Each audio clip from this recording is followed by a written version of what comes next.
Having risen to prominence in the early 1990s with the Smashing Pumpkins, Billy Corgan is among the most respected figures of the alternative rock scene. He's now taken a new step in his artistic life. He's released his first collection of poetry. I sat down to talk with Billy Corgan about the many personal influences that have not only affected him as a person and a poet, but as a musician. Please stay with us. It's all ahead.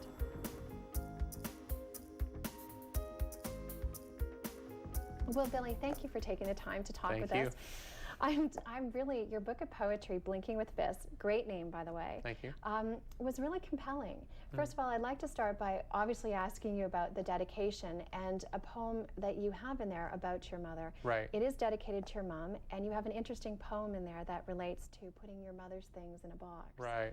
Talk to me about her role in your life and the poetry. Well, I didn't grow up with my mom. She had a nervous breakdown, I think, when I was about 3 or 4 years old. And I got shuffled around to a lot of relatives for a while. Then I went back and lived with her for a while. And then I ended up living with my father and my stepmother, and that turned into sort of a crazy situation. So I was close to my mom, but I'd see her maybe once a month, once every couple weeks. And she was sort of this kind of quiet figure off to the side. And then as I got older, we got closer. And then she was diagnosed with cancer and then was dead 5 months later. So it was like, boom, you know, we went from having this sort of peaceful solitude with each other, and then boom, she was just gone. And recently, about a year ago, I finally had the courage to go over to my mom's house. Her husband still lives there. He's remarried, and we took out this box, and there was all this stuff inside the box, you know, and there's stuff I'd never seen. And I found these poems that my mother had written when she was institutionalized, you know. And it kind of struck me that my mom had an artistic soul, and I'd never seen it. The box, you know, relates to the notion that, you know, when you have to deal with loss, it's like, what do you do with that stuff? You know, Right. You know, what do you do with these memories? Where do you put them? You know, there's something about putting something that's so valuable to you as a talisman, as a symbol, and sort of having to put it under the bed or stick it in a closet that seems so ungracious or something. That's like, you want to put everything in this vaunted place, but it's like, so what do you do with like grandma's doilies? You know what I mean? Right. You can't throw them away. Right. But they end up invariably in a box, and so they're neither present nor gone. There was the reference to backwards clocks. I think it was 50 backwards clocks. What was that, metaphorical, or was that literal, or both? Well, my mom was all about time. My mom was insane about time. If you were supposed to be at my mom's house at 2 o'clock, let's say you got there at 2:05 or whatever, you come in, she'd say, hi, okay, you know, why were you late? Sorry, Mom, traffic. You get home that night, there would be a message on the answering machine at 2:01. Where are you? Right. It was like, you said 2, you had to be there at 2. Right. Something about my mom and time. I think my mom got her heart broken by my dad in a very, very real way, and just never recovered. Something shut down, and there was a sense with my mother that time was standing still. Do you think that is one of the things about love, that we grow up with sort of these notions of it, and as we get older, we begin to realize that it's a really powerful force, but it can also be, for some people, a very lethal force, that, just as you're saying, that somebody's life can be drastically altered because of love gone wrong. I don't know. You know, there's the old thing, you know, to love and to have lost. Ultimately, life is a grand experience. You know, in Western culture, we idealize the concept of soulmate and love and resolution and rainbows and birds and kids, and everybody grows up happy. And, you know, there's this really messy undertow, kind of bloody. And my whole thing is like continually trying to wrap my arms around both sides. Because as long as I stay in the idealism, I find that to be much more painful. Right. Because invariably somebody's going to let you down. Somebody's not going to call you back, or, you know, if they're going to forget your birthday or something. And we go into this whole story. It's like, oh, you know, see, it's worthless. Right. You know, I think if you can wrap your arms around the whole experience and say, I embrace all of it, you know, the good days and the bad days, life takes on a sort of different flavor. Is poetry a place that you've found you can channel some of those feelings for example, when somebody has let you down, forgotten a birthday, forgotten something important, taking those feelings and turning it into a piece of artwork, an outlet for you. Has that been something that has been healthy or healing or a channel for you? You know, with music, you know, you end up sort of being simplistic.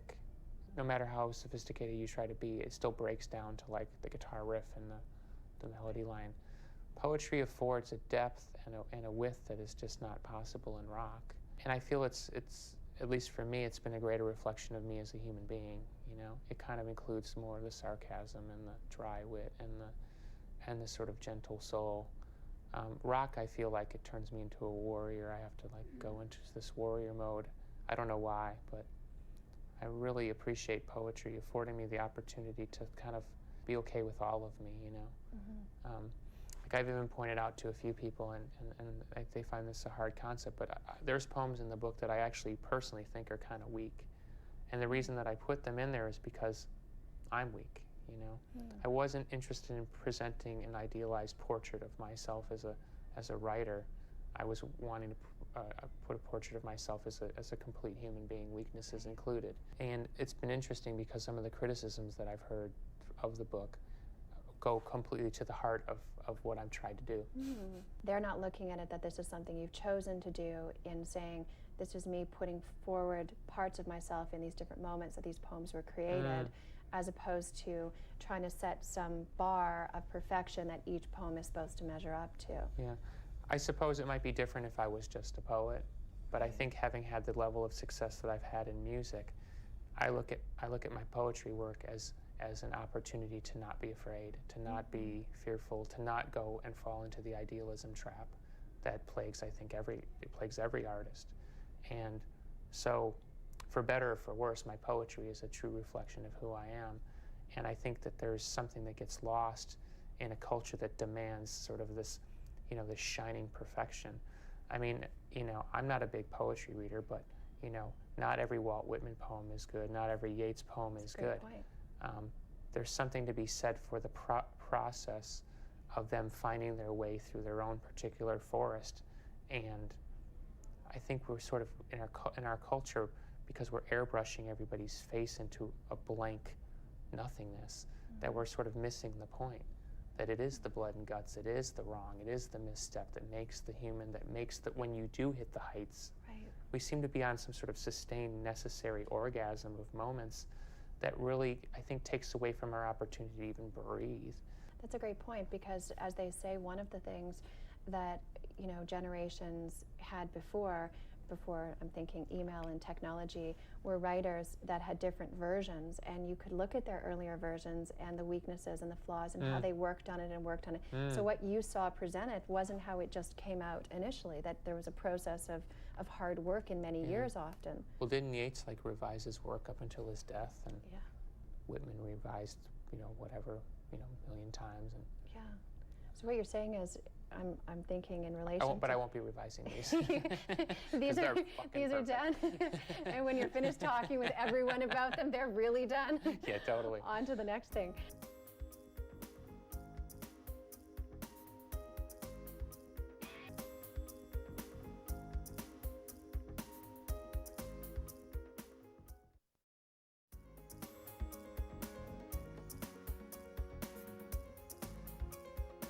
I've been a Smashing Pumpkins fan from the very beginning. When they first released their Tristessa single, I thought that this band had really something different going for them. And through the first, second, and third albums, I became just a gigantic fan of the band and everything that they did and all the drama that went along with being in the Smashing Pumpkins. They were one of the big bands of the alternative nation that emerged in the early 1990s. And when Kurt Cobain died, they sort of became the heir apparent to Nirvana. I don't think they wanted to be in that particular position, but for example, in the 1994 Lollapalooza tour, which was supposed to have been headlined by Nirvana, which they obviously couldn't after Kurt took his life, the Smashing Pumpkins were thrust into the headliner role. And that was a bit awkward for them, I think. But at that time, they were probably the only band in the world that could have even come close to filling Nirvana's shoes. Well, the Smashing Pumpkins had a certain amount of angst and drama to their music because it was the dynamics, the very, very quiet and then very, very loud, and then delicate guitars and then big guitars, and then Billy Corgan's voice has such a tremendous range. He can be that, the little boy sort of quiet voice, but then he can sneer and snarl, often in the space of 16 bars in the same song. And, it was very, very powerful the way the Pumpkins presented themselves. And they had a great unit. I mean, Billy Corgan's a terrific musician and songwriter. His singing is limited, but he makes tremendous use of what he has. And the rhythm section was very good. I mean, Jimmy Chamberlain is one of the best drummers that anybody will ever see. And it just worked together so well.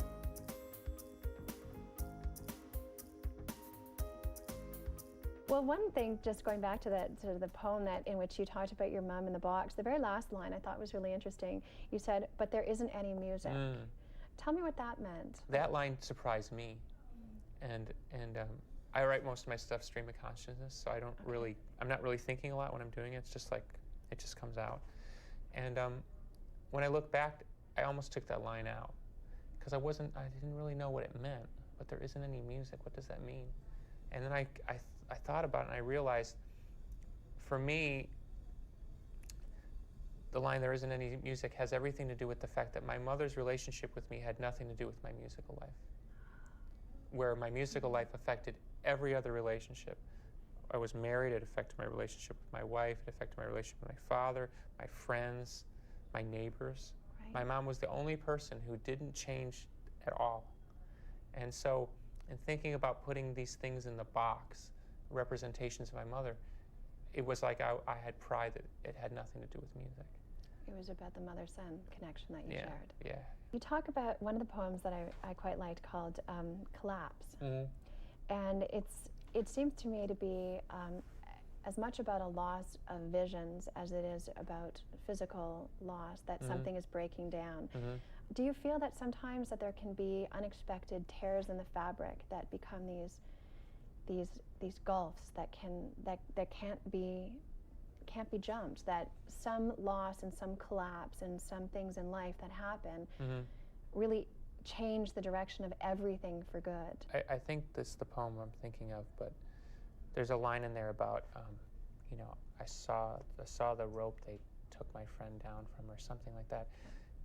Like in the stream of consciousness of writing that poem, I had this friend when I was a kid. He was like my number one playmate. We all have that friend that we do everything with.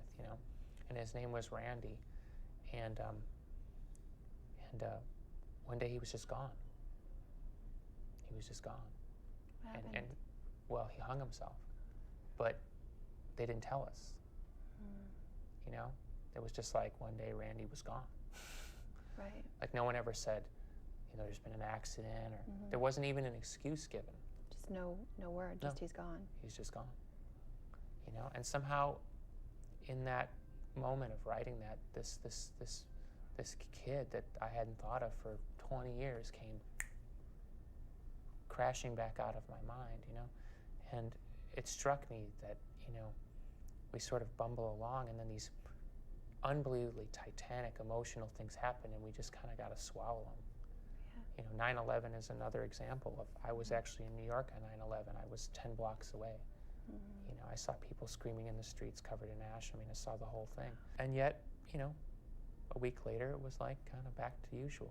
It's like we can't completely comprehend the terror sometimes. We just can't. It gets sort of put into a box or a compartment somewhere, and we just sort of move on, but there's still that energy sort of sitting in there. It's the human need to have balance, but are we really achieving balance? It's like if you open that closet and it's like the bowling balls come out like and overwhelm you. So it's a questioning of like, does balance really exist if it's not really true balance?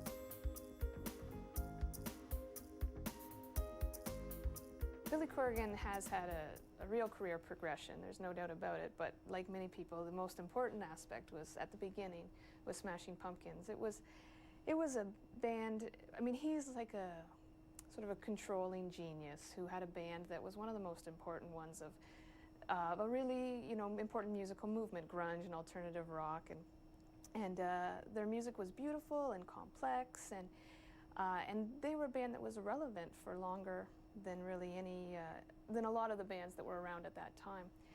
But, you know, like a lot of people in that way, that sort of controlling, have God complexes and brilliant, they do lose touch. And I felt that these later incarnations in Zwan and writing a book of poetry, and he sort of lost his importance. And so coming up to this new album, lyrics were, you know, beautiful and moving and angry when they needed to be, and lovely when they needed to be. But lately, I think he's a bit more religious now than he was back then. So this album is going to be paid attention to by, you know, 30-year-olds, late 20s and 30-year-olds, not a real younger generation.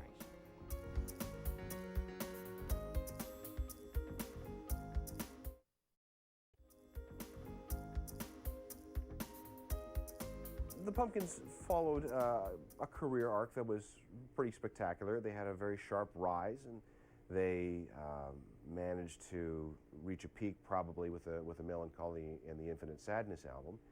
But then during that tour, which began here in Toronto in January of 1996, they began a year-long drama that involved drugs and overdoses, and the firing of Jimmy Chamberlain, and the death of one of their hired keyboardist. And the band never really recovered from that, because once Jimmy left, the dynamic was upset and the chemistry was upset, and the band tried to regroup with different drummers and with different sounds and different approaches to the music, but they never could really capture what they had in the first 3 albums. I think everybody really wanted Zwan to be Pumpkins Mark II, but I don't think Billy wanted Zwan to be Pumpkins Mark II, which is why he brought in all these different players from some of his favorite, like, really obscure indie bands of the 1990s, bands like Slint, for example. See that there was sort of the classic Billy Corgan way of constructing a song, and I think he got bored and tired of that. And as a musician and as an artist, you get tired of doing the same thing over and over again. But whatever he tried beyond that didn't click with the audience as much as the classic stuff. When the Pumpkins released a greatest hits album after they broke up, they released a song called Untitled. And the song was originally released on the internet just as a sort of a goodbye present. And it was written and recorded and arranged in the classic Pumpkins way of doing things. And Billy had said that he did that song one more time just to show everybody that they could still write those songs, those types of songs. But everybody had moved on. And, you know, sometimes bands get pigeonholed by their fans, and the fans don't want them to grow up. The fans don't want them to move on. And that can be very frustrating for an artist.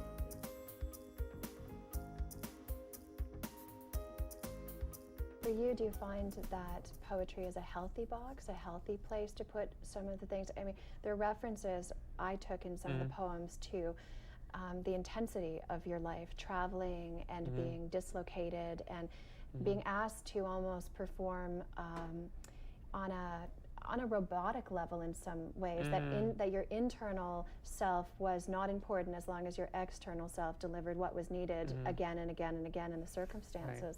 But that's been a repetitive theme through my whole life. Right. I mean, that when you're a heavily abused child like I was, I mean, you just learn to just kind of act your way through whatever, you know? Like, you know, when I used to get beaten, there were times where if I cried, I got beaten more, and there were other times where if I stopped crying, I'd get beaten or something. It was like you never knew whether you were supposed to keep crying or stop crying. Right. So you had to kind of figure out why you were being beaten, what you needed to do just to make the beating stop. And once you've learned that, I mean, doing an interview or meeting a fan or writing a song can become an automatic process. I mean, you can just go there. It's a skill that's not admirable, but it's a skill that you have as a survival. I personally, and this is nothing against what you're asking, but I personally don't place a lot of stock in my celebrity as an impact on my life. I think the abuse I suffered as a child has been a much more detrimental force. Fame has only reinforced those themes, but not necessarily made them any worse. And it's been a long struggle for me to sort of be real. How have you addressed some of those things from childhood? How long did you go without addressing them, and at what point did you decide it's important to address them? Well, when I got out of my family situation when I was 18, I went to my father and I tried to discuss those things with him, and he basically told me to shut up. He didn't want to hear about them. So I buried him, and they sort of were locked up for a while. And then when fame and the success hit, which was fine, but the downside, the criticism, the sort of sense of powerlessness, you know, feeling like people are laughing at you or somehow judging you because you didn't make a good enough song or concert or something like that, it just re-triggered all of that. And then I was suicidal and crazy, and it was like, you know, it's like the same thing. Somehow that opened up the closet, and all this shit came down on my head. And where did you turn when that box was opened and it was coming at you? More into music. Into music. Yeah, more into music. And then, of course, the great irony is the more pain I invested in my work, the more records I sold. So I became sort of enslaved by my own pathos. Right. And it seemed like I kept upping the ante, you know. Right. Almost like a metaphorical self-inflicted cut, as they say, when people sometimes cut themselves to relieve the pain. Yeah, it reminded me a bit of the mythological character on the rock having his liver eaten, you know. Again and again and again. And again and again and again. It was strange. It was like I was enslaving myself with my own circle, and that was really difficult. In fact, basically I destroyed it because that was the only way out of it. Speaking of myth, I collapsed the whole thing. Right. I had to.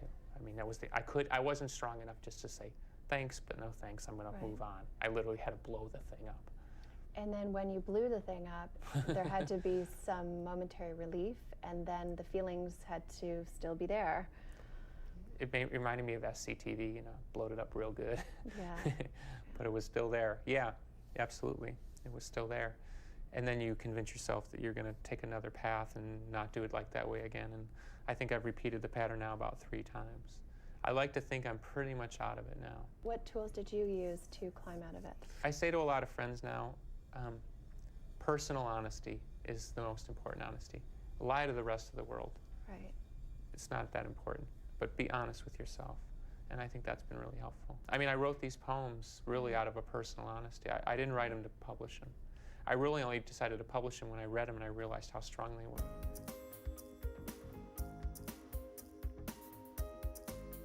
Smashing Pumpkins were one of the more important bands in my opinion, for youth in the 90s. They were a very different sound from all of the bands that you listen to in the 80s, all of the, the big hair bands, the heavy metal music and everything. And then, so everyone was sick of that. And then in the 90s, we started listening to something that was more, it was a lot more raw, a lot more emotional, I found, than a lot of your manufactured 90s bands.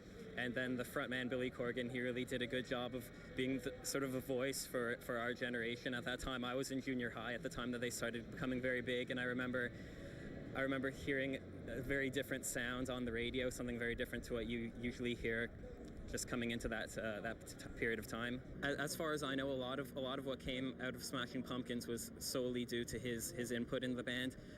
Even though, not to put down any of the other members of the band, but I feel that he was the biggest influence. He was probably the biggest writer for all of their material. I went to see Smashing Pumpkins when they played at Massey Hall here, and the 2 people standing in front of me were wearing shirts that they made. They were homemade t-shirts where they wrote his lyrics just all over the t-shirts. So I think that's can tell you right there how much people enjoy his lyrics and how much they relate to them.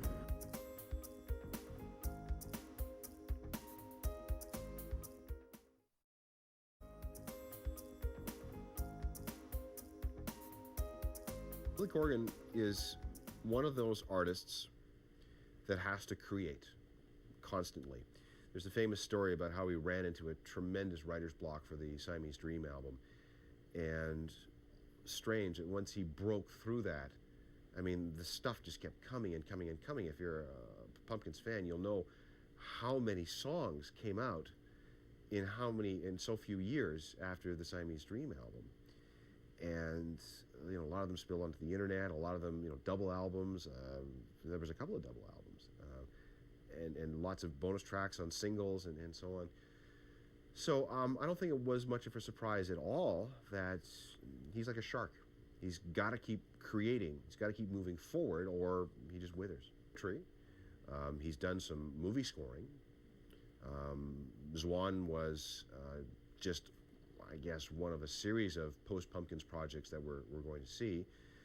It's going to be interesting to see what his solo album sounds like. I mean, he showed up on Jimmy Chamberlain's album, his solo album, singing a song. So he's not done yet, and his fans aren't done with him yet. And I think the Pumpkins' legacy has been so strong and so powerful and so enduring that you know, people are going to be rediscovering those albums from 91, 92, 93, 94, 95, that era, again and again and again for years to come.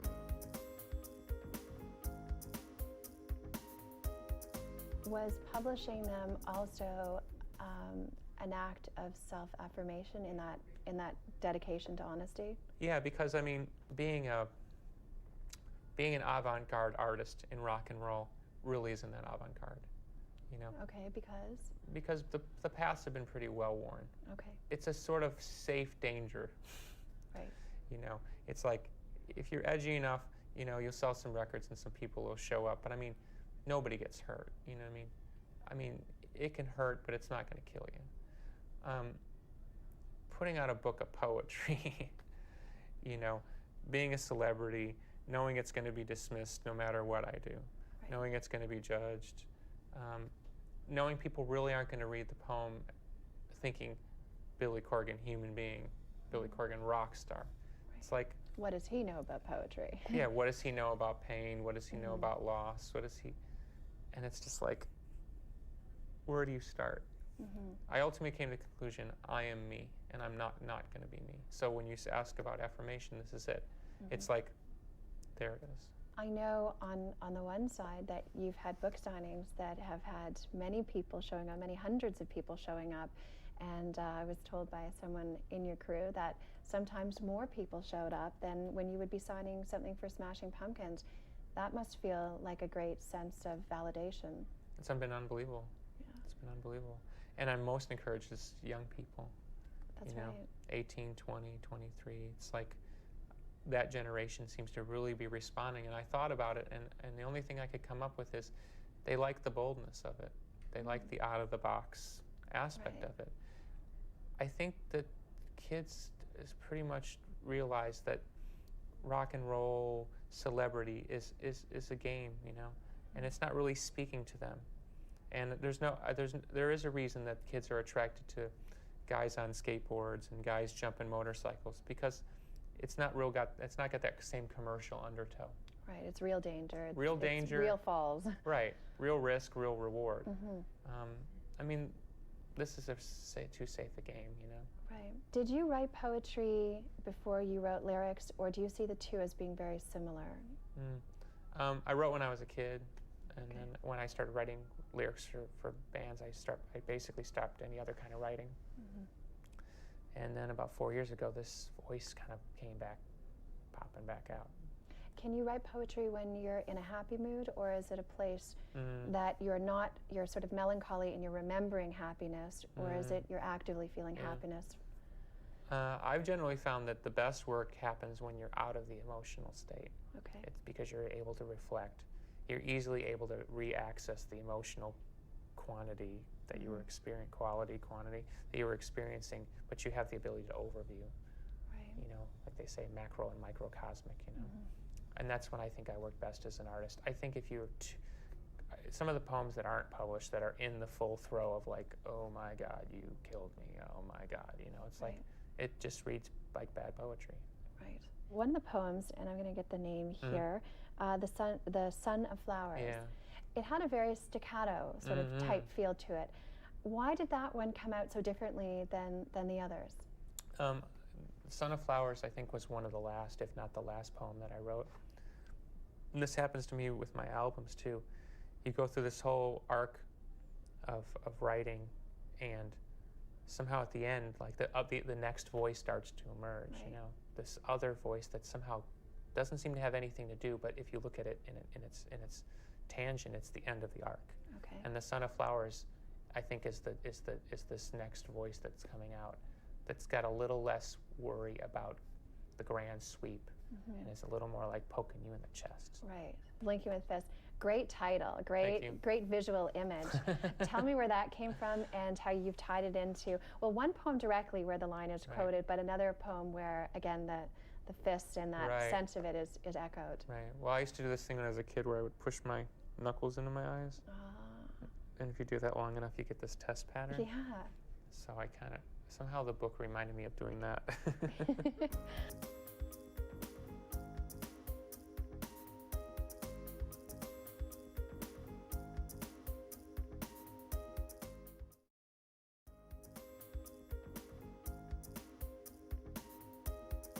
I think that back in Smashing Pumpkins, that was sort of one of the, one of the aspects of that band that was really appreciated. And music these days is really two categories. There's a very superficial level that's very mainstream. There's so many artists out there that still have songs written by other people, and it's just all about the poppiness and the catch and the hook. And and Billy Corgan he was great. He never really was that, and yet he was able to straddle. He was very mainstream. Musicians get older and still try and find ways to connect, but at the same time, self-preservation. I mean, Billy Corgan had to kind of mellow out. He went through he was in the teenage rock star grunge, and look at what happened to them. Some of them died, and some of them, are still trying that and failing, and some of them found other outlets and then maybe can come back to music fresh. Let's see if he can do that, but you definitely have to allow the musicians to sort of age and grow in their own way.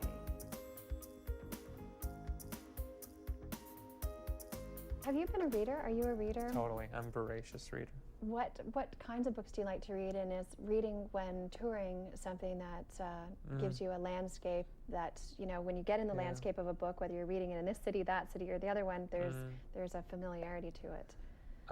When I'm touring, it's almost impossible to read deep books. I don't know why. Okay. So I tend to read things like biographies and historical things, narrative, just kind of follow a plot. When I'm home, I read a lot of mystic stuff, psychic stuff. I love I love the great writers, whether it's Thomas Hardy or Philip K. Dick. It doesn't matter. And then, kind of like you, alternate like sugar and salt. I throw a good in. Like I recently read a book about John Dillinger. Oh. It just came out. It's like all about his travails through the Midwest and guns and girls and stuff. Yeah. So I don't know. Sometimes I look at my bookshelf and it's like it would read like an insane person. Yeah. But isn't that the great thing about reading? Because it gives you different parts of yourself at different times to tap into through these other voices and stories and vehicles. He's had a sort of resurgence, is Joseph Roth. I don't know if you've ever read him. I haven't. He's an interesting case. He was a writer in Nazi Germany. Was a newspaper columnist who also wrote books, and then he fled Germany and went to Paris and continued to write in Paris. And he was sort of a Kafkaesque kind of writer, a little bit surreal, but told straight narratives. Incredible writer, and all his books have been recently translated, and it's incredible. What biographies have inspired you? I know for me, when I think back, there are certain biographies that still, I can see now the impact that they had on me, as though the person I read about had actually been someone that had passed through my life. Right. Are there any of those people for you? Yeah, but the problem is when I was younger, I read a lot of musical biographies. Oh. Like there's the famous one, "No One Here Gets Out Alive," the Jim Morrison. Okay. And the problem with those is they put all these dumb ideas in your head, because all their stories are boiled to a point. So you end up thinking, well, I've got to live like that. Yeah. They don't put in all the Jim Morrison boring days. Good You know what I point. mean? So those books did more harm than good, because they overly influenced my behavior and my need to sort of destroy myself.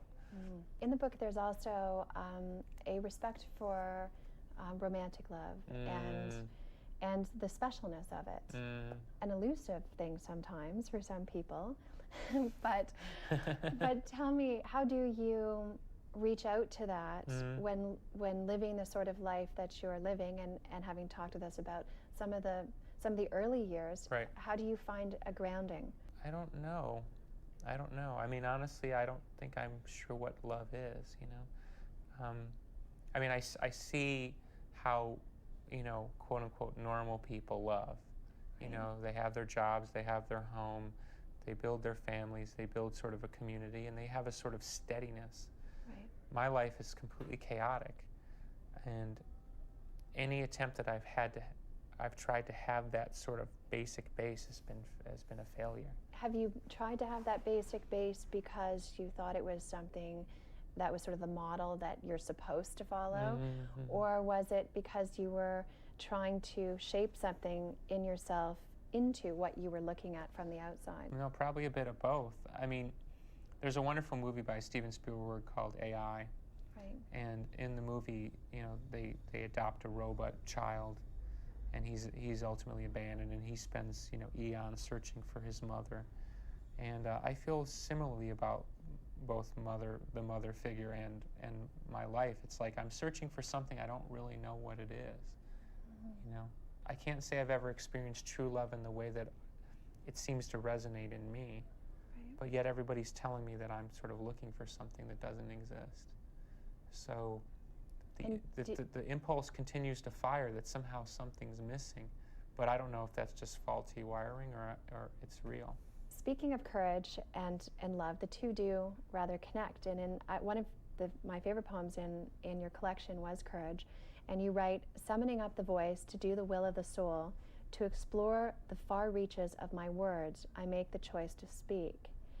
And then the last stanza is, it is so simple that it's easy to overlook, that living is poetry and poetry is nothing less. Mm-hmm. I thought those were really great lines. Thank you. Full of lots of layers of wisdom, because they can be interpreted in many different ways in different situations. What did they mean to you when you wrote them?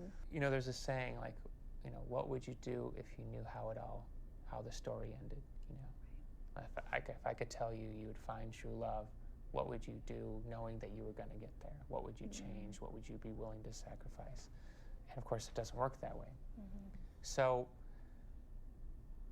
I like to think that if you can be completely fully in the moment and embrace the fear, the joy, the exhilaration, the potentiate, that something happens. The words come easier, you know, the food tastes better. It's not waiting for a day that may never come, because the day is here. Just be in the day. You know, if you knew it was on the other side of that hill, you'd crawl through it. You'd crawl through glass. Right. Why does it take knowing what's on the other side of the hill? Why don't we just have the courage just to crawl through glass and just see what happens? Do you think it's because it's testing you to develop a kind of faith? Well, I believe that's why God is on the scene. You can feel God, you can see plenty of evidence of God, but yet God doesn't really sort of show up at your door, you know, every once in a while and say, hey, you know, I'm here, you know, Right. Don't forget about me, I'll be back, you know. I think there's something wonderful about,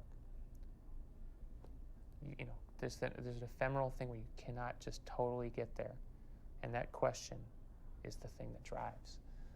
I think it's perfect. Well, I want to thank you very much for talking with us. Thank you, it's been an enjoyable chat. Well, thank you very much, Billy.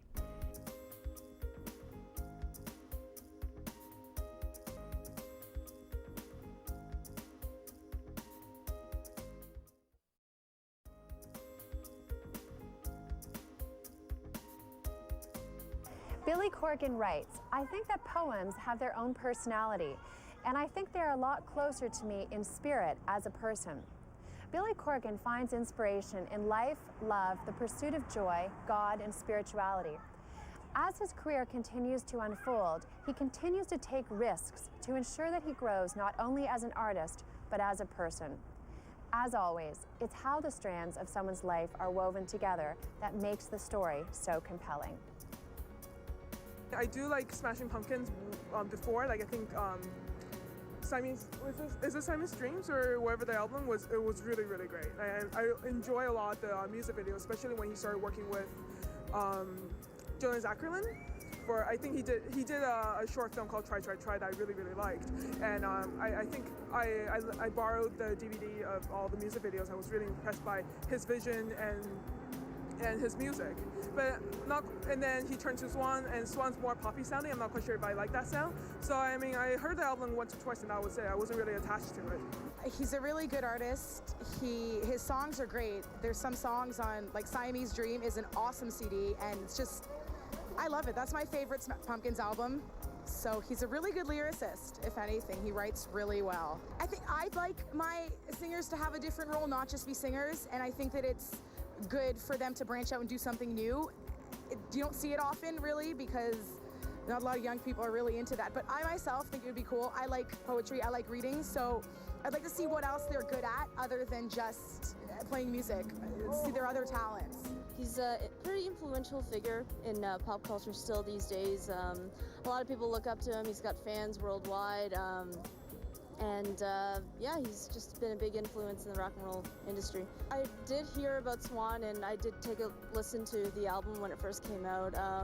I thought it sounded a lot like Smashing Pumpkins. He's very, very pushy, and he's a big perfectionist, so you can see that he wanted it to really, really come together, but just unfortunately didn't have that kind of success. Maybe it was the wrong time, but I'm sure like his fans still appreciate the kind of work that he's doing, especially with his poetry book and all the work that he continues to put out in the future. So